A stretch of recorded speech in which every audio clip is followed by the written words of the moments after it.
आपण पाहत आहात सत्य आणि रोखठोक बातम्या दाखवणारा न्यूज चॅनल आपलं कोल्हापूर न्यूज।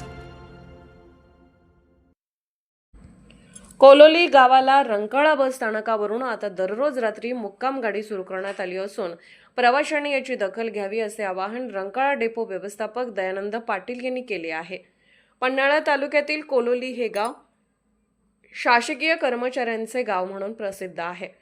प्रत्येक क्षेत्रामध्ये या गावचे नागरिक कार्यरत आहेत। आमदार मंत्रालयामध्ये, पोलीस खात्यामध्ये, त्याचबरोबर तहसील विभाग, शिक्षण क्षेत्रात तर राज्याचे उपगृह राज्यमंत्री योगेश कदम यांचे स्वीय सहाय्यक म्हणून काम करणारे आहेत। त्यामुळे गावामध्ये अनेक शासकीय योजना लवकर पोहोचतात। अनेक वर्षापासून प्रलंबित असणारा प्रश्न म्हणजे रंकाळा कोलोली बस हा होता। तोही परिवहन मंत्री प्रताप सरनाईक यांनी तात्काळ पूर्ण केला आहे। राज्याचे उपगृह राज्यमंत्री योगेश कदम यांचे स्वीय सहाय्यक व कोलोली गावचे सुपुत्र प्रदीप गुरव यांनी हा विषय तात्काळ मार्गी लावला आहे। यापूर्वी पन्हाळा शाहूवाडीचे तत्कालीन आमदार कैलासवासी संजय सिंह गायकवाड यांनी हा विषय मार्गी लावला होता, पण त्यावेळी बांधकाम विभागाने रस्त्यावरून एसटी जाण्यास लाल कंदील दाखवला होता।